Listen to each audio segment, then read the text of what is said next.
तो दोस्तों आपका एक बार फिर से हमारे चैनल नोटपॉइंट में स्वागत है। तो आज की जो वीडियो है, इस वीडियो में हम आपके लिए क्लास 11th का सोशलॉजी का जो ऑफिशियल प्रैक्टिस पेपर है जो सीबीएसई ने जारी किया है वो लेकर आए हैं। ये इसी वीडियो में जो हम आपको लास्ट में इसी के आंसर की दिखाएंगे ऑफिशियल। तो पूरी वीडियो एंड तक देखिएगा। चलिए वीडियो शुरू करते हैं। सबसे पहले आपको पता होगा पेपर का टाइम हो गया 2 घंटे और मैक्सिमम मार्क्स है 40। फिर जो जनरल इंस्ट्रक्शंस दे रखे हैं, सारे क्वेश्चंस कंपलसरी हैं। क्वेश्चन 1 से 2 तक कितने के हैं? 1 मार्क्स के। क्वेश्चन 3 से 9 तक 2 मार्क्स के। क्वेश्चन 10 से 12 तक 4 मार्क्स के। और क्वेश्चन 13 से 14 तक 6 मार्क्स के। ठीक है, तो टोटल जो क्वेश्चन है वो 14 क्वेश्चन है। हिंदी और इंग्लिश दोनों मीडियम में दे रखा है, तो आप आराम से देख लीजिए। क्वेश्चन मैं पढ़ देता हूँ, उसके बाद मैं आपको इसी की ऑफिशियल आंसर की जो है वो दिखाऊंगा। ठीक है, कुछ कुछ क्वेश्चन जो है उनमें इंटरनल चॉइस दी हुई है, उस बात का भी आपको ध्यान रखना है। उन दोनों में से आपको कोई एक करना है। ठीक है, क्वेश्चन 1 क्या है? कार्ल मार्क्स के अनुसार संसार में कौन कौन से 2 वर्ग होते हैं? ठीक है, कार्ल मार्क्स के अनुसार 1 मार्क्स का क्वेश्चन है। क्वेश्चन 2, औद्योगिक क्रांति किस देश में आरंभ हुई? आप तो ये करिए, या फिर आप कर सकते हैं, भारत में समाजशास्त्र को संस्थागत रूप में स्थापित करने का श्रेय किसे दिया जाता है? ठीक है, आपको इन दोनों में से कोई एक करना है। फिर क्वेश्चन 3 आपका 2 मार्क्स का है। नौकरशाही की कोई 2 बुनियादी विशेषताएं लिखिए, या फिर मैक्स वेबर के अनुसार सत्ता क्या है ये लिखिए। ठीक है, 2 मार्क्स का क्वेश्चन। क्वेश्चन 4, भारत में महानगर किसे कहा जाता है? ये आपका 2 मार्क्स का क्वेश्चन है, कोई चॉइस नहीं है इसमें। ठीक है, फिर क्वेश्चन 5, सामाजिक परिवर्तन का अर्थ बताइए। या फिर आप क्या कर सकते हैं, सामाजिक व्यवस्था से आप क्या समझते हैं? इन दोनों में से आपको कोई एक क्वेश्चन करना है। ठीक है, क्वेश्चन 6, जीवंत परंपरा से क्या तात्पर्य है? 2 मार्क्स का क्वेश्चन है। क्वेश्चन 7, कल्याणकारी राज्य की 2 विशेषताएं बताइए। या फिर क्वेश्चन नंबर 8, क्वेश्चन 7 जो है 2 मार्क्स का। क्वेश्चन 8 देख लीजिए, जीएस घुर्रे द्वारा वर्णित जाति व्यवस्था की 4 विशेषताएं लिखिए। ये भी आपका 2 मार्क्स का क्वेश्चन है। ठीक है, तो बहुत छोटे छोटे क्वेश्चन है, लेकिन आपको ध्यान रखना है कौन कितने मार्क्स का, और उसी हिसाब से आपको इसके आंसर करने हैं। ठीक है, तो क्वेश्चन 8 था, उसी का एक चॉइस दे रखी है, वो भी आप देख लीजिए। मुक्त व्यापार से आप क्या समझते हैं? ठीक है, ये 2 मार्क्स का ही है, या तो आप वो करिए या फिर जो ये वाला क्वेश्चन है मुक्त व्यापार वाला वो करिए। क्वेश्चन 9, अंतर्विवाह को समझाइए। ये 2 मार्क्स का क्वेश्चन है। क्वेश्चन 10 जो है 4 मार्क्स का है। एम.एन. श्रीनिवास के जीवन और उपलब्धियों के बारे में विस्तार से लिखें। ये 4 मार्क्स का आपका क्वेश्चन है। क्वेश्चन 11, यांत्रिक एकता और सावियती एकता में क्या अंतर है? या तो आप ये कर सकते हैं, अथवा वे कौन से परिवर्तन हैं जो तकनीक तथा अर्थव्यवस्था द्वारा लाए गए हैं? इन दोनों में से आपको कोई एक करना है। 4 मार्क्स का क्वेश्चन है। ठीक है, मार्क्स आपको ध्यान रखना है कौन कितने मार्क्स का है, उसी हिसाब से आप वर्ड लिमिट सेट करके लिख सकते हैं, जिससे आपका टाइम बचेगा। फिर क्वेश्चन 12, औद्योगिक क्रांति किस प्रकार समाजशास्त्र के जन्म के लिए उत्तरदायी थी? ये 4 मार्क्स का क्वेश्चन है। क्वेश्चन 13 जो आता है आपका 6 मार्क्स का, सत्ता के कार्यों का विस्तार से वर्णन करिए। अच्छे से आपको एक्सप्लेन करना है, तो आपको टोटल 6 मार्क्स का क्वेश्चन है ये। फिर आता है क्वेश्चन 14, जो कि अनुच्छेद को पढ़ के आपको आंसर देना है। इसमें देखिए 2 पार्ट है। फर्स्ट पार्ट क्या है, अलगाव का सिद्धांत किसने दिया? ये 2 मार्क्स का क्वेश्चन है। व्यक्ति में अलगाव पैदा होने के क्या कारण है? ये 4 मार्क्स का। तो टोटल जो है आपका क्वेश्चन 14 वो 6 मार्क्स का है। तो आप इसे मैं जूम कर दे रहा हूँ, आप देख लीजिए। ठीक है, फिर इंग्लिश मीडियम में भी है, वो भी आप देख सकते हैं। ठीक है, तो होप आपने जो पूरा पेपर है देख लिया होगा। बस 2 पेज का ही पेपर है, छोटे छोटे क्वेश्चंस है, लेकिन आपके जो इसके मार्क्स का डिस्ट्रीब्यूशन है वो भी आपको ध्यान रखना है, और इसी हिसाब से इनके आंसर देने हैं। ठीक है, तो चलते हैं इसके आंसर की तरफ। तो दोस्तों अभी जो मैंने आपको सोशलॉजी का ऑफिशियल पेपर दिखाया, उसी की ऑफिशियल आंसर की है। तो आंसर्स को आप ध्यान से देख लीजिएगा। और ठीक है, इसमें वर्ड लिमिट का भी आप ध्यान रख सकते हैं, किस तरीके से जो सीबीएसई ने आंसर की जारी की है उसमें कितने वर्ड्स में कितने किस किस क्वेश्चन का आंसर दिया गया है। ठीक है, उस हिसाब से अगर आप करेंगे तो आपके पूरे मार्क्स मिलने के चांसेस है। फिर क्वेश्चन 1 देख लीजिए, 2 पार्ट थे जिसमें दो आपको लिखने थे, ठीक है। तो फर्स्ट हो गया पूंजीपति वर्ग और सेकंड हो गया सर्वहारा या मजदूर वर्ग। क्वेश्चन 2 था जिसका उत्तर इंग्लैंड है, या फिर जिसमें चॉइस दी थी उसका उत्तर क्या है, एमिल दुर्खिम, एमिल दुर्खिम जो भी है। उत्तर 3 जो है नौकरशाही की विशेषताएं, कोई दो लिखनी है आपको। यहाँ पे 5 विशेषताएं लिखी हैं, इनमें से आपको कोई दो विशेषताएं लिखनी है, ठीक है। अथवा इसमें देखिए चॉइस थी, उसका आंसर देख लीजिए, सत्ता का अभिप्राय ऐसी योग्यता से है जिसके द्वारा कोई व्यक्ति अन्य व्यक्तियों पर अपनी श्रेष्ठता स्थापित कर सकता है, ठीक है। उत्तर 4 जो है भारत में 10 लाख से अधिक जनसंख्या वाले नगरों को महानगर कहा जाता है। आंसर 5 जिसमें दो चॉइस थी, दो क्वेश्चन थे, उनमें से आपको कोई एक करना था। फर्स्ट का क्या है, सामाजिक परिवर्तन वे परिवर्तन हैं जो समाज की विभिन्न इकाइयों में भिन्नता लाते हैं और इस प्रकार समाज द्वारा मानव संस्थाओं के प्रति मानव संबंधों, प्रक्रियाओं, व्यवस्थाओं आदि का स्वरूप पहले जैसा नहीं रह जाता है। अथवा क्या कर सकते, दूसरा जो क्वेश्चन था उसका आंसर क्या है, सामाजिक व्यवस्था सामाजिक संरचना के कार्यात्मक दृष्टिकोण को इंगित करती है।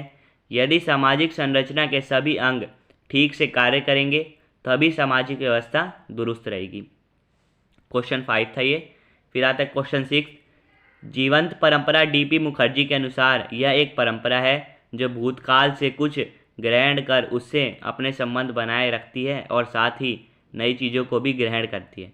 अतः एक जीवंत परंपरा पुराने तथा नए तत्वों का मिश्रण है, ठीक है। ये उत्तर 6 था।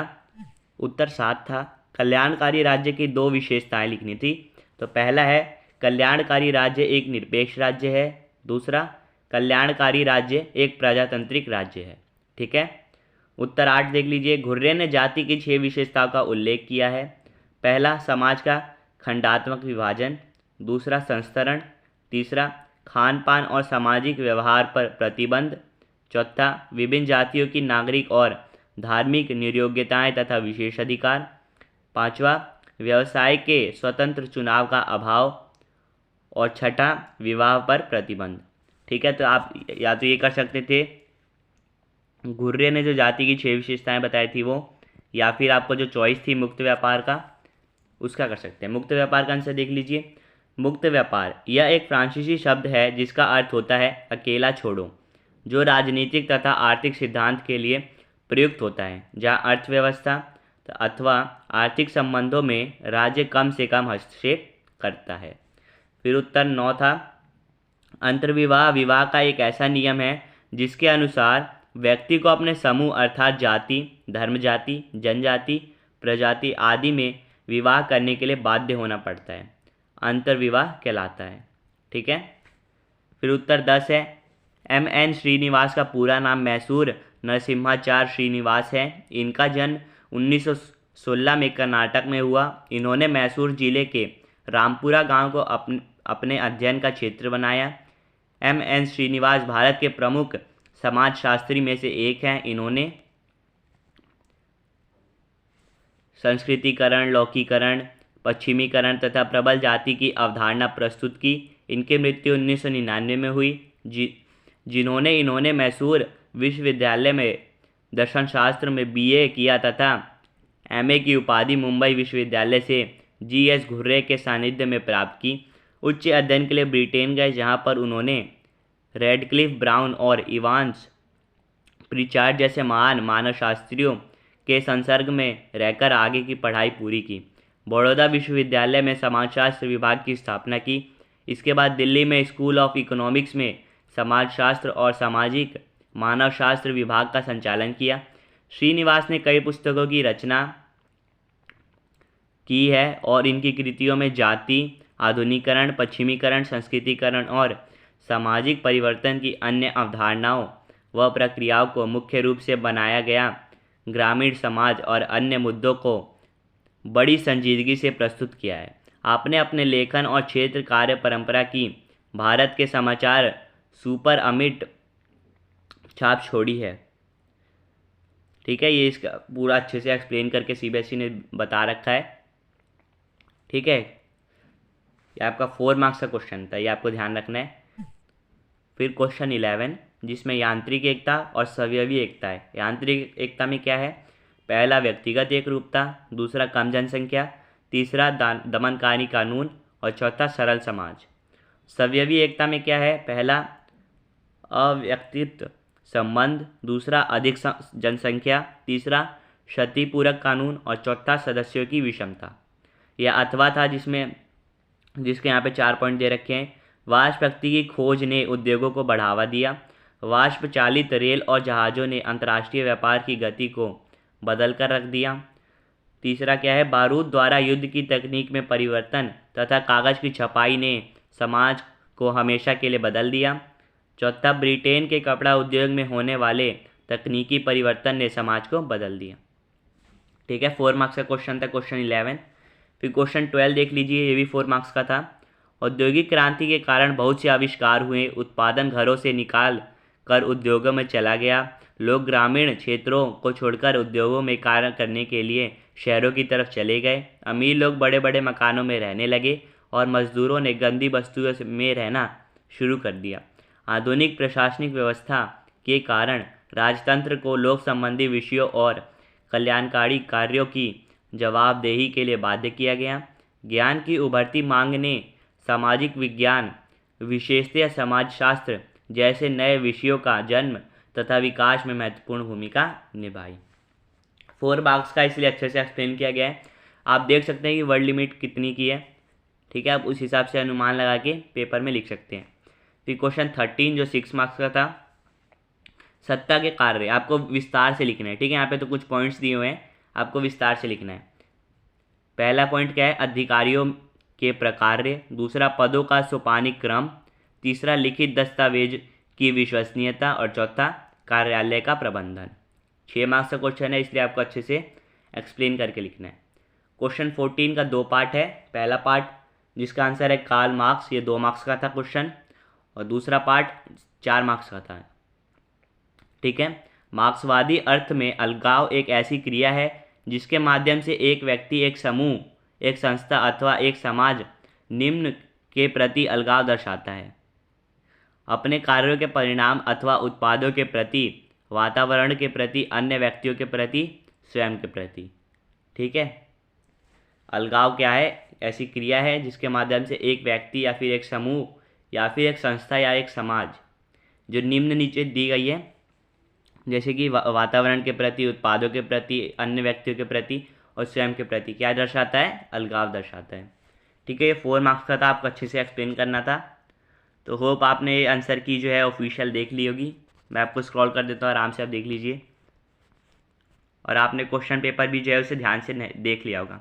अगर आपने नहीं देखा है तो प्लीज़ वीडियो वापस से देख लीजिए, क्योंकि ये बहुत इंपॉर्टेंट होगा समझने के लिए कि किस तरह के क्वेश्चन आ रहे हैं। लेटेस्ट पैटर्न पे बेस्ड है, इसीलिए अगर आपको प्रैक्टिस रहेगी क्वेश्चन पेपर की तो एग्ज़ाम में आपको हेल्प मिलेगी। ठीक है, आशा करता हूँ आपने सारे आंसर देख लिए होंगे और जो पेपर था वो भी देख लिया होगा। तो आज की वीडियो में बस इतना ही। आपसे फिर मिलेंगे नेक्स्ट वीडियो में किसी और टॉपिक के साथ। तब तक के लिए bye bye, see you again and thanks for watching.